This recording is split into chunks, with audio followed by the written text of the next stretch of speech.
बहुत आश्चर्य की बात है कि 45 वर्ष गृहस्थ धर्म का पालन करके और वैराग्य लेकर के बहुत शीघ्र ऊंची अवस्था को प्राप्त हो गए। कारण कि प्रतिग्रह शून्य जीवन, व्यवहार शून्य जीवन।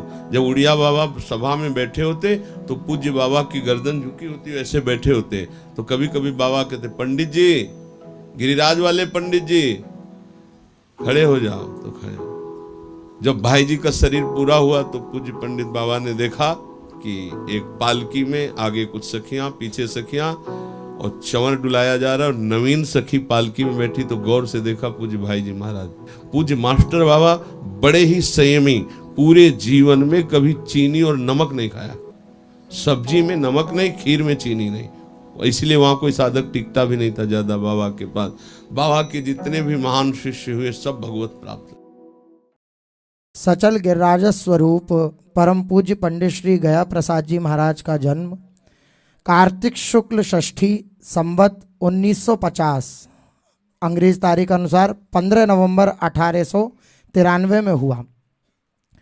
माता पिता का नाम श्रीमती कौशल्या देवी, श्री रामाधन मिश्र जी, कल्याणीपुर ग्राम, जिला फतेहपुर में इनका जन्म हुआ। पूज्य पंडित जी के पिताजी जीविका उपार्जनार्थ हाथरस में वास करने लगे, अतः वहीं पूज्य पंडित जी ने समग्र शास्त्रों का विधिवत अध्ययन किया। गुरुदेव स्वरूप में पूज्यपाद श्री उड़िया बाबा जी महाराज से पूज्य पंडित जी महाराज ने दीक्षा प्राप्त की।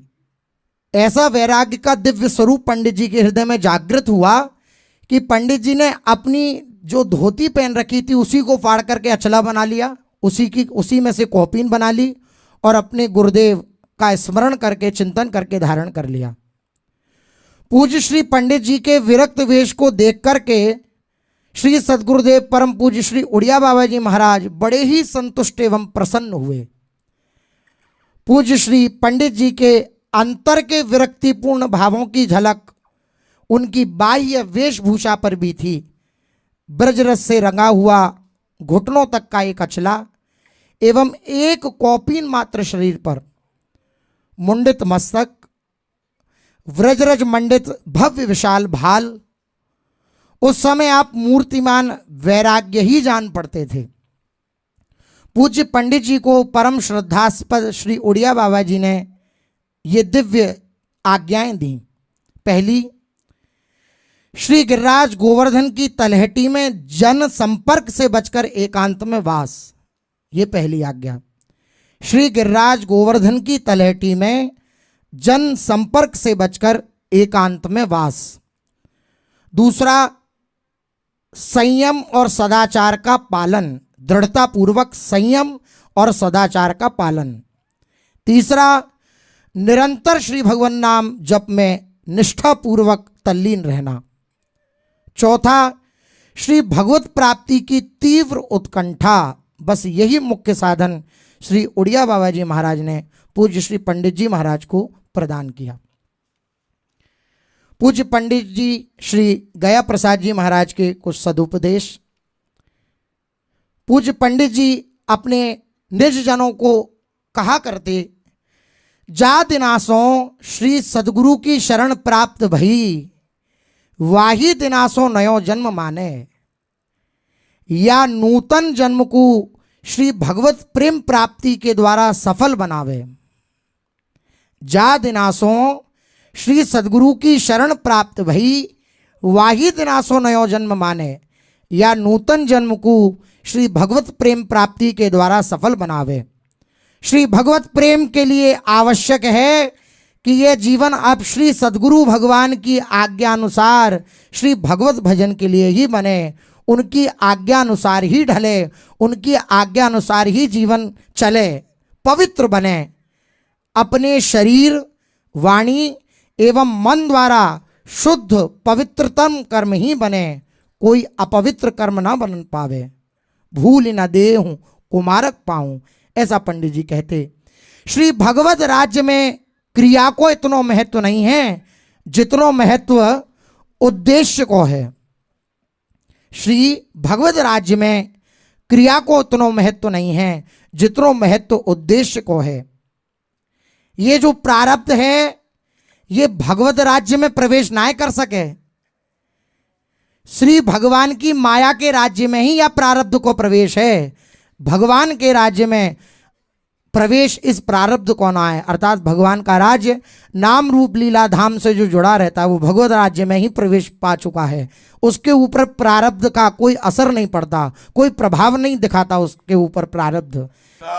आंतरिक भाव ये है कि ये मायाकृत शरीर पर ही प्रारब्ध का प्रभाव है। कोई ऐसा ना सोचे कि हमारे प्रारब्ध में होगा तो हम भजन कर लेंगे। नाम रूप लीला धाम ये प्रारब्ध के अधीन नहीं है। प्रारब्ध का प्रयोग केवल माया मात्र में है। माया का रचा हुआ केवल ये शरीर है। प्रारब्ध शरीर पे अपना प्रभाव दिखा सकता है। प्रारब्ध के अनुसार ना भजन होता है ना प्रारब्ध से भजन रुकता है।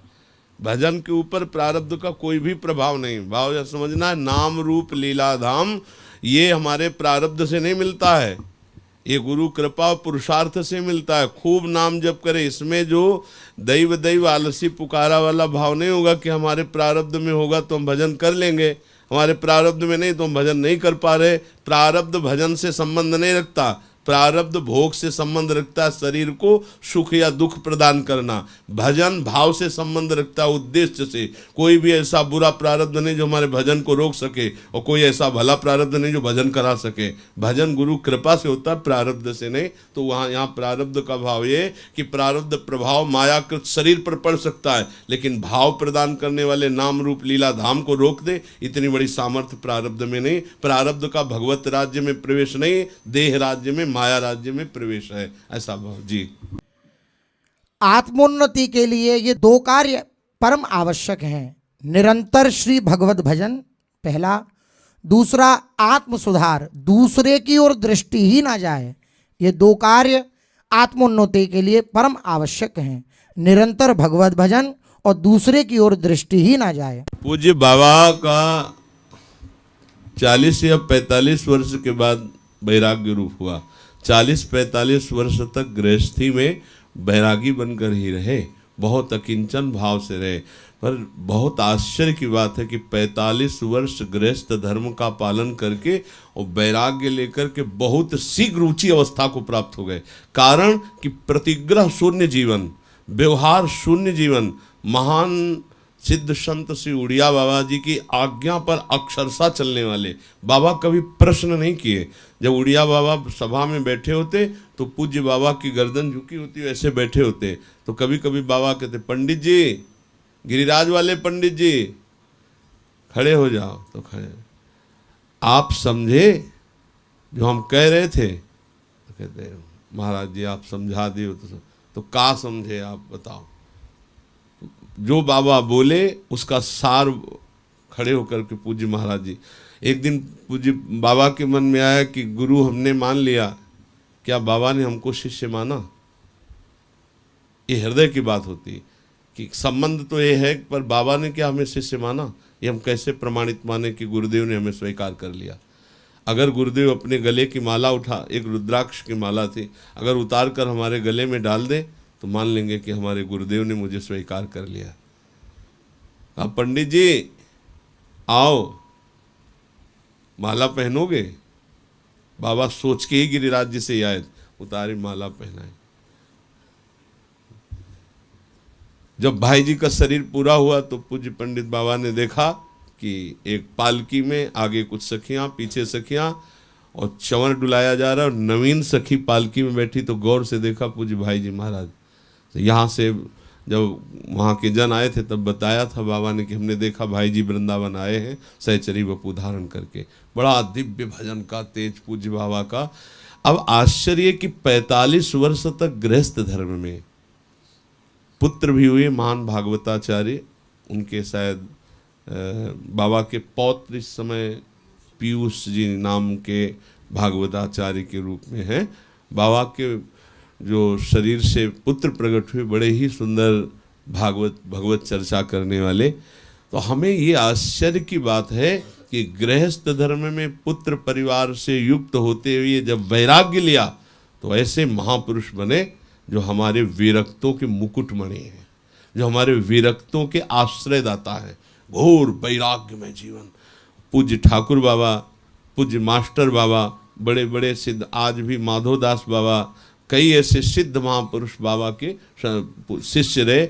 यहाँ श्री गोरेदाऊ में श्री उपाध्याय जी नाम के एक महापुरुष बाबा के शिष्य थे। 35 दिन दरवाजा ही नहीं खोला, पानी ही नहीं पिया, इतना भगवान नाम में डूबे हुए आश्चर्य में महापुरुष, जिनके कई बार दर्शन हुए।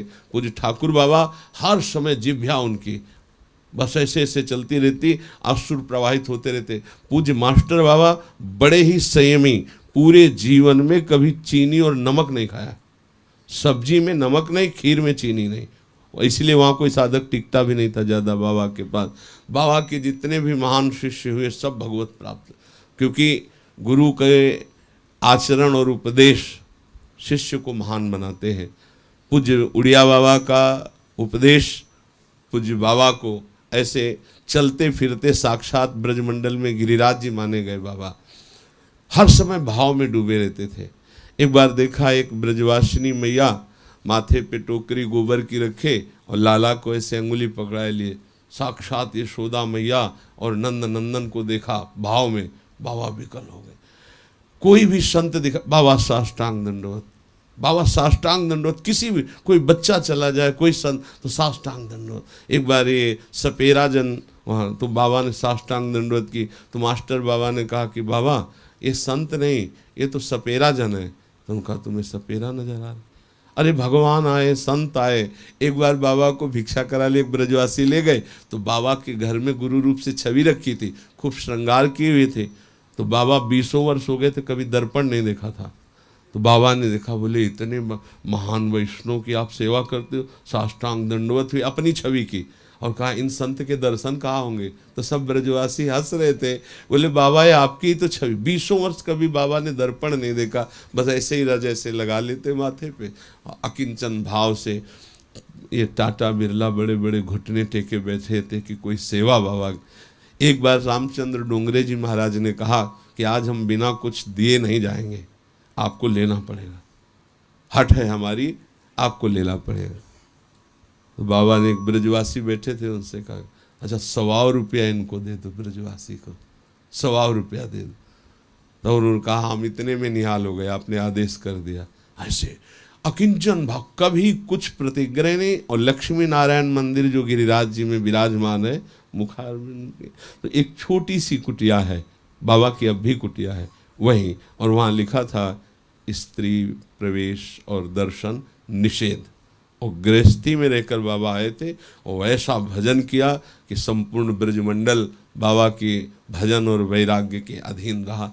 तो इन महापुरुषों की कृपा से ही अपने लोगों के हृदय में थोड़ा कुछ संसार से वैराग्य, प्रभु से अनुराग हो सकता है। हम इन महापुरुषों से विनय करें कि इनकी कुछ कृपा हमारे ऊपर हो जाए, हम भी शरीर और संसार के राग का त्याग करके जैसे ये प्रभु से प्रेम करते हैं ऐसे हम प्रियालाल से प्रेम कर पाएं। इन सब महापुरुषों की कृपा से निश्चित हमें प्रियालाल की प्राप्ति होगी, निश्चित प्रियालाल का प्रेम प्राप्त होगा। परम पूज्य प्रातः स्मरणीय श्री पंडित गया प्रसाद जी महाराज की जय।